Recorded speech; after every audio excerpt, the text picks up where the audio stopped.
a lot of kids right now are struggling with, feeling anxious or stressed out, or even turning to like addictions and things to kind of medicate themselves because they're uncomfortable and life is hard. And those of us who work with kids, we don't want that to happen. We want you to have the best chance ever to grow up healthy and happy.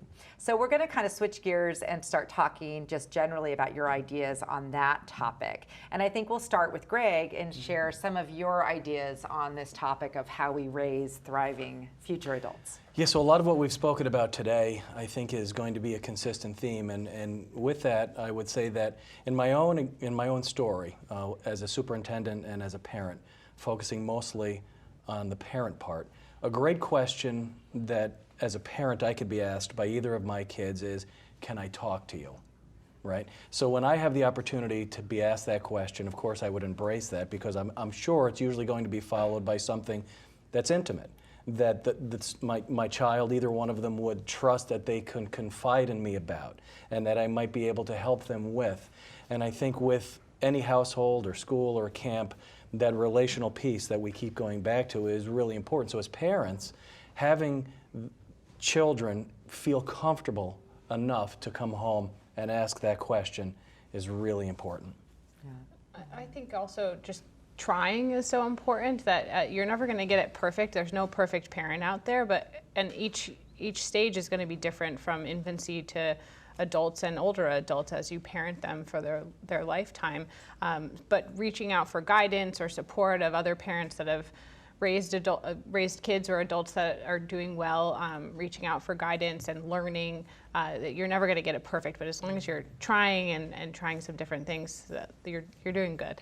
And if I could just add one thing to that, you're kind of speaking to that this is really hard, right? Parenting, teaching, being an administrator, it's hard, but focusing on the parenting piece, because it's hard, oftentimes it's much easier to say yes to things that maybe you shouldn't, and to not necessarily build that relational piece in a healthy way, because sometimes it's easier just to keep things away.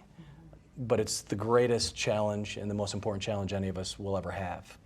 And sometimes I think the voice we hear least is from kids themselves. I don't know if you notice this, like we all, like adults will sit around talking to each other about what kids need. I love having your voices in this. What do you think parents are getting right, and what do you think are things that we could do better in this area?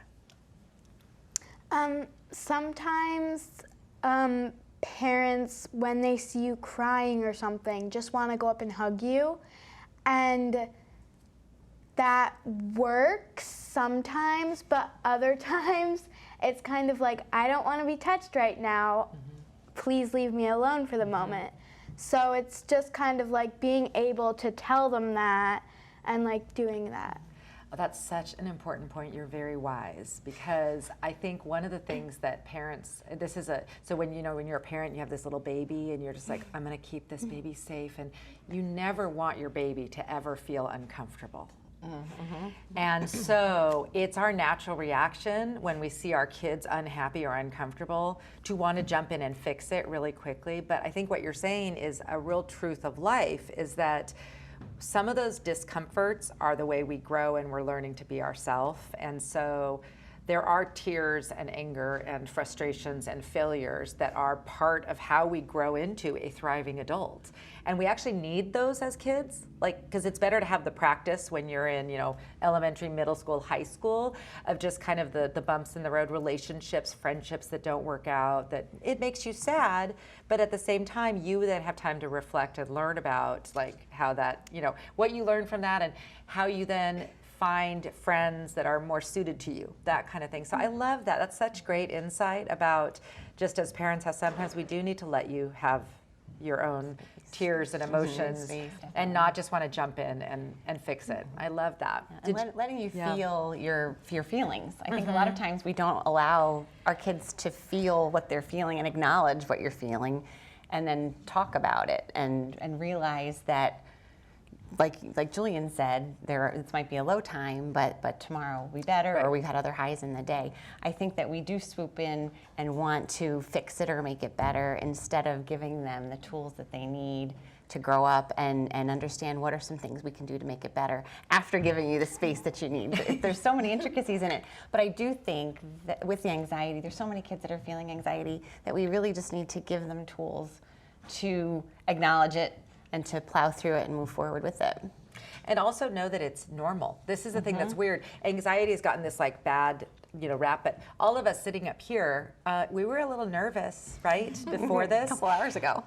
Before you do anything that's new or different or hard, you feel anxiety a little bit, and it's actually helpful. It makes you do better at things. So it's just when it gets too high or too much or too much of the time. So I think part of a little bit of an issue we have right now is now when someone feels a little bit stressed or anxious, they think, oh my gosh, this is terrible, when it is a natural part of life. And the only way to never feel stressed or anxious is to never do anything new or meet anyone new. And that's no way to go through life. So I think that we all could be a little more relaxed about, and share with our kids maybe how we have those same feelings. It's normal in life. So any other wisdom for us on things that we can do differently or better to help you kind of get through these challenging years? Kind of like to add on to hers, space is key, and if I'm feeling sad, and sometimes I need to feel like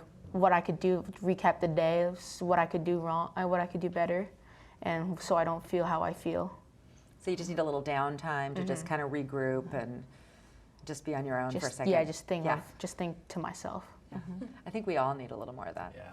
these days. I think we're all everybody's running and running and running, and we pack our schedule so tight, and that just time to just stop for a moment and say, what's going on, is important for just as much for the adults as for you all. So I think this has been great.